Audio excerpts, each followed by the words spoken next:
네, 기술적 분석입니다. 자, 시장 상황 빠르게 살펴보는 시간 가져보도록 하겠습니다. 자, 일단은 주요 지표들을 한번 보면서 말씀을 드려볼게요. 일단 기본적으로 어제 시장이 또 상승으로 마무리를 했죠. 저는 계속해서 상승 그리고 매수할 기회라고 4일 전부터 말씀을 드리고 있고, 뭐 어제 상승이 나오면서 그리고 특히나 이제 많은 분들이 CPI를 앞두고 좀 불안감을 호소하는 상황에서 그래도 강한 상승이 나오니까 또 많은 의견들이 우수수수 바뀌는 모습을 볼 수가 있어요. 자, 저는 근데 그렇게 이제 뭐 왔다 갔다 결국 사후적으로 오르면 오른 이유를 갖다 붙이고 떨어지면 떨어지는 이유를 갖다 붙이는 거는 별 의미가 없다고 생각을 합니다. 그냥 지금 상황에서 제가 왜 지금 시장이 그래도 안정화된 흐름으로 가고 있는지를 이 지표를 통해서 잠깐 설명을 드릴까 해요. 자, 일단 원유 재고가 엄청나게 크게 늘었어요. 예측치보다 훨씬 많이 늘었고 모두 다 늘어나는 흐름으로 가고 있습니다. 즉 기름이 많이 남는다는 얘기겠죠. 그 말은 지금 어떤 공장의 가동이나 제조업이나 어떤 소비나 어쨌든 모두 다 어느 정도 침체하는 모습으로 가고 있다는 거예요. 즉 연준이 기대하는 방향으로 시장이 어느 정도 움직이고 있다는 것을 어제 주요 원유 지표들을 통해서 알 수가 있었습니다. 자, 그리고 기본적으로 가장 중요하다고 말씀드렸듯이 자, 금리도 떨어지는 흐름으로 움직이고 있어요. 국채 금리 자체가 떨어지면서 어떻게 보면 시장으로 들어오는 돈들이 주식 시장으로 채권에서 주식으로 움직이고 있다고 볼 수가 있을 것 같습니다. 자, 그리고 이제 기본적으로 컨센 자체가 보시는 것처럼 하방을 그리고 있어요. 즉 실업 수당은 늘어나고 물가 지수는 떨어지는 흐름으로 어쨌든 컨센이 다 잡히고 있기 때문에 이 컨센에서 크게 벗어나지만 않는다면 사실은 지금 연준이 노리는 그 방향대로 움직이고 있는 겁니다.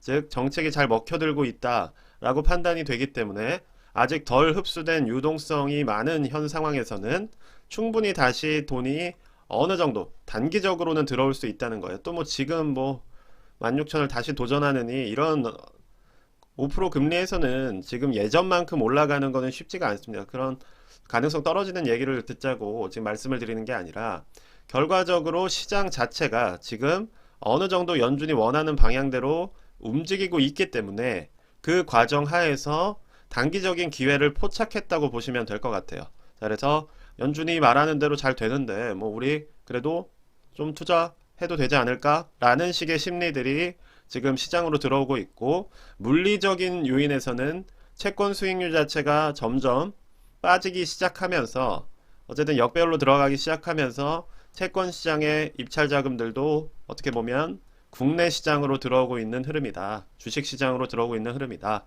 이렇게 볼 수 있을 것 같습니다.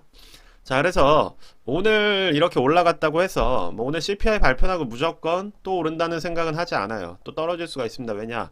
최근 3일, 4일 동안 상당히 급격한 기울기 그렸기 때문에 한번 또 털고 이렇게 갈 수도 있겠죠. 그럼 또 이렇게 빠지면 또 그때 가서는 CPI가 뭐 어쩌고 저쩌고, 그쵸? 이제 뭐 다시 뭐 하락으로 간다. 이런 식의 얘기를 드리는 게 아니라 지금 기본적으로 추세 자체가 단기적으로는 상방을 그릴 확률이 높아 보인다는 거예요. 즉 채권 시장이 어느 정도 안정되는 흐름을 보이고 있기 때문에 오늘 CPI에 따라서 뭐 이게 치솟을 수도 있겠죠. 그렇다면 일단은 컨센대로 나오는지가 제일 핵심적인 요소가 될 것이고 얼마나 내가 지지가 강한 종목을 매수했는지에 따라서 결과적으로 그러한 변동성에 크게 움직이질 않겠죠. 다만 컨센 자체가 크게 반대로 튈 가능성은 지금 현재 높지가 않기 때문에 그런 부분들을 염두에 두시면서 투자를 진행하시는 거예요. 결국 확률이 높은 쪽에 배팅을 하는 게 주식의 기본인 것이고 확률이 높은 쪽에 배팅을 하려면 결과적으로 남들보다는 차별적으로 이해하는 그러한 어떤 포인트가 있어야겠죠. 그래서 그러한 면에 입각해서 지금 말씀을 드리고 있는 겁니다. 자, 그래서 오늘 제목으로 말씀을 드렸듯이 지금 현재 시장 자체는 기술주와 반도체주가 주도하는 흐름이에요. 자, 보시는 것처럼 반도체는 아예 지금 상당히 정배열로 나가는 완연한 모습을 보여주고 있고, 자, QQQ 같은 경우도 어제 거의 1.7% 가까운 상승 만들어내면서 다시 51선으로 도전하려는 모습입니다. 즉 나스닥 같은 경우는 여기서 한번 무너져 내렸었죠. 그렇죠? 그래서 이때 좋지 않다고 말씀을 드렸었는데 다시 51선 위로 올라오면서 추세 회복하려는 모습으로 갈 수 있습니다. 그래서 오늘 뭐 CPI 발표 나오면 그 뒤로 어떻게 반응 나오는지 보면 좀 더 그 다음부터는 안전하게 투자할 수가 있겠죠. 그래서 오늘 시장 발표를 한번 지켜보시고 거기에 맞춰서 또 추가적으로 매수를 들어갈지 아니면 그냥 뭐 현재 들어가 있는 정도에서 유지를 할지를 결정하면 될 것 같습니다. 자, 어쨌든 하방에서 지지가 나온 상황이고 뭐 CPI 발표가 나오더라도 뭐 이게 8%로 갑자기 튄다거나 아니면 저번에 7.1%인가 그랬죠. 그렇죠?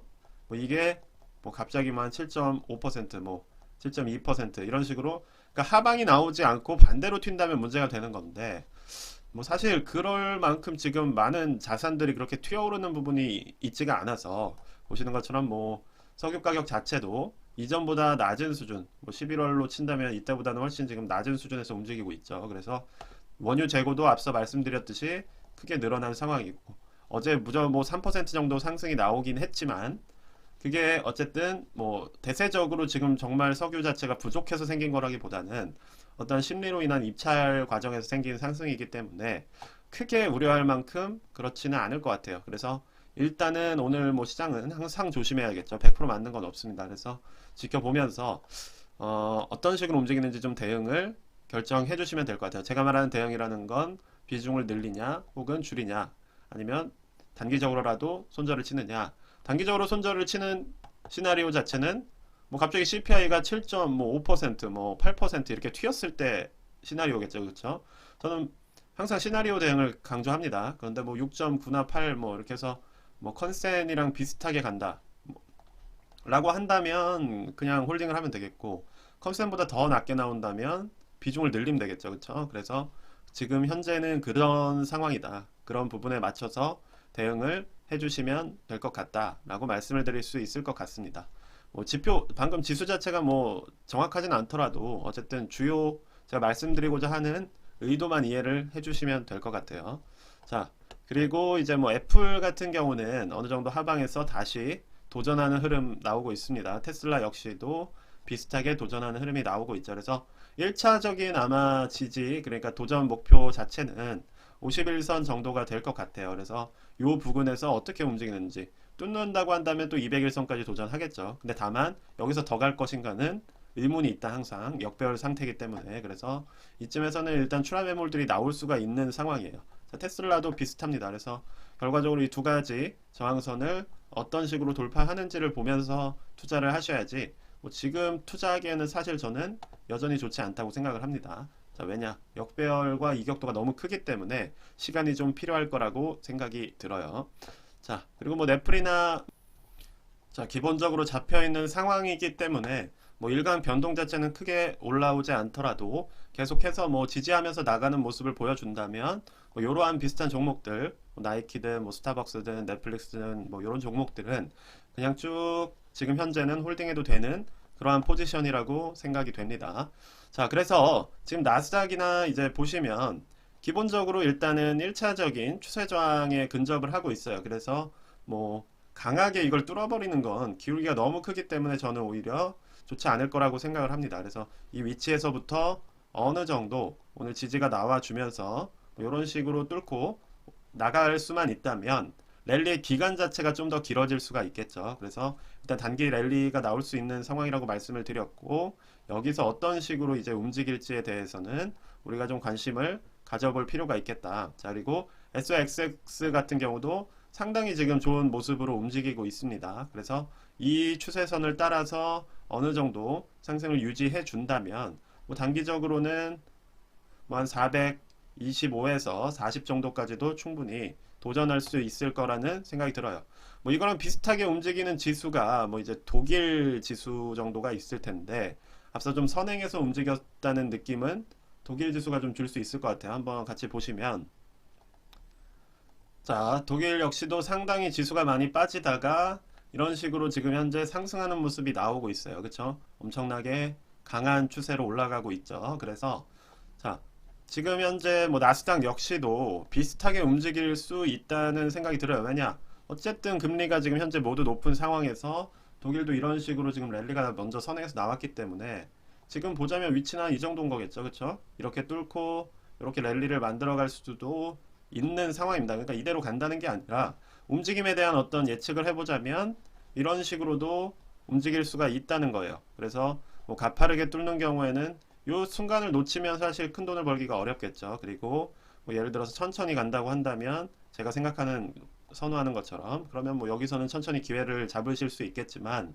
좀 단기적으로 강하게 움직여 버린다면 뭐 요런 식으로 좀 기회를 잡을 수 있지 않을까. 그래서 오늘 물가 움직임 CPI도 그렇고 그런 부분들을 조금 잘 봐주시면 좋을 것 같아요. 그래서 어쨌든 지금 현재 강하게 돈이 몰리는 섹터 자체는 어쨌든 이제 뭐 기술주나 반도체 쪽이기 때문에 이제 그런 부분들을 조금 준비를 해 주시면서 오늘 시나리오에 맞춰서 대응을 해 주신다면 충분히 뭐 기회를 잡을 수 있지 않을까라고 생각을 합니다.